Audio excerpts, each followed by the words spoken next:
എല്ലാവർക്കും പ്രൊമോ റിവ്യൂയിലേക്ക് സ്വാഗതം. ഈ റിവ്യൂ ഇഷ്ടപ്പെടുവാണെങ്കിൽ ഒന്ന് ലൈക്ക് ചെയ്തും സബ്സ്ക്രൈബ് ചെയ്തും സപ്പോർട്ട് ചെയ്യണേ. അപ്പോൾ നമ്മുടെ മഹേഷ് ആകെ തളർന്ന് മനസ്സിനൊരു ബലമില്ലല്ലോ, ആകെ വിഷമമല്ലേ.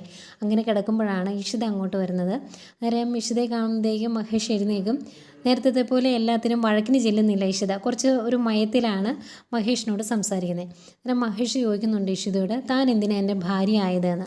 അന്നേരം ഇഷിത പറയും, ചിപ്പിമുള്ള അമ്മയാകാൻ വേണ്ടി എന്ന് പറയുമ്പം മഹേഷ് ചോദിക്കുന്നുണ്ട്, അങ്ങനെ ഒരു അവസരം നഷ്ടപ്പെട്ടിട്ടുണ്ടെങ്കിൽ എന്തായിരിക്കും തൻ്റെ അവസ്ഥ, താൻ എങ്ങനെയായിരിക്കും പ്രതികരിക്കുന്നത് എന്ന് ചോദിക്കുവാണ്. അന്നേരം ഇഷിതയ്ക്ക് മനസ്സിലാവുന്നുണ്ട് മഹേഷ് മനസ്സുകൊണ്ട് പേടിക്കുന്നുണ്ട്, ചിപ്പിമോളെ കൈവിട്ടു പോവുമോ, ഇനിയിപ്പോൾ ചിപ്പിമോളെ കൈവിട്ടു പോയാൽ ഇഷിതയും മഹേഷിനെ വിട്ടിട്ട് പോവുമോ എന്നൊക്കെയുള്ള ടെൻഷനും വിഷമമൊക്കെയാണ് മഹേഷിനെ എന്ന് ഇഷിതയ്ക്ക് മനസ്സിലാവുന്നുണ്ട്.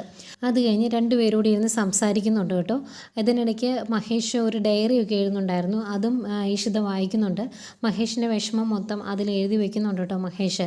ഇതൊക്കെയാണ് ഇഷിതയ്ക്ക് വീണ്ടും വീണ്ടും മഹേഷിനോട് ഇഷ്ടം തോന്നാനുള്ള കാരണം മനസ്സുകൊണ്ട് മഹേഷ് ഒരുപാട് പാവമാണ്. ഈ പുറത്ത് കാണിക്കുന്ന ബഹളം മാത്രമേ ഉള്ളൂ എന്ന് ഇഷിതയ്ക്ക് മനസ്സിലാവുന്നു. ഏതായാലും രണ്ടുപേരോട് സംസാരിച്ചുകൊണ്ടിരിക്കുമ്പം ഇഷിതയുടെ കയ്യിലേക്ക് ഇഷിതയ്ക്ക് ഒരു ചോക്ലേറ്റൊക്കെ കൊടുക്കുന്നുണ്ട് മഹേഷ്. അത് കഴിഞ്ഞ് മഹേഷ് ഇഷിതയോട് പറയുവാണ്, താൻ ഇങ്ങനെ പ്രതികരിക്കുമ്പോൾ, ഇങ്ങനെ സംസാരിക്കുമ്പം എനിക്കെന്തോ പോലെയാണ്. എന്നോടുള്ള ഇഷ്ടക്കേടുകൾ, ഞാൻ ചെയ്യുന്ന തെറ്റുകളെല്ലാം ഒരു പരിഹാസ രൂപേണ എന്നെ പറഞ്ഞ് മനസ്സിലാക്കുമ്പം, എന്നെ കളിയാക്കുമ്പോഴാണ് എനിക്കതിന് കുറച്ചുകൂടി ഇമ്പം തോന്നിയിരുന്നത് എന്നൊക്കെ പറയുന്നുണ്ട്.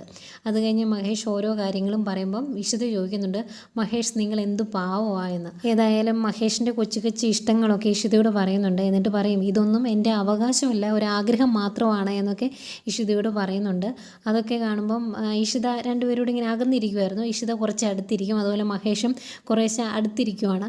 അങ്ങനെ അടുത്തടുത്തിരിക്കുന്ന ഇഷിത മഹേഷിൻ്റെ കൈകളിൽ മുറുക്കി പിടിക്കുകയാണ്. കൈ ഇങ്ങനെ വെച്ചിങ്ങനെ ആകെ വിഷമിച്ചിരിക്കുകയാണല്ലോ. അപ്പോൾ ആ കൈകളിലേക്ക് ഇഷിത ഇങ്ങനെ മുറുക്കി പിടിക്കുമ്പം ചായാൻ ഒരു ചുമല് കൊതിച്ചിരുന്നതുപോലെ മഹേഷ് പയ്യെ ഇഷിതയുടെ തോളിലേക്ക് ചാരുന്നുണ്ട്.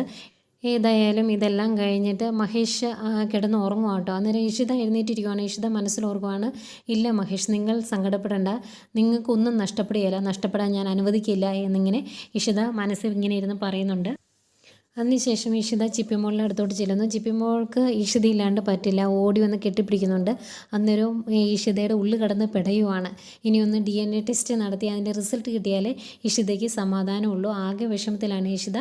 ഇതൊക്കെയാണ് പ്രമോ വിശേഷങ്ങളായിട്ട് കാണിച്ചത്.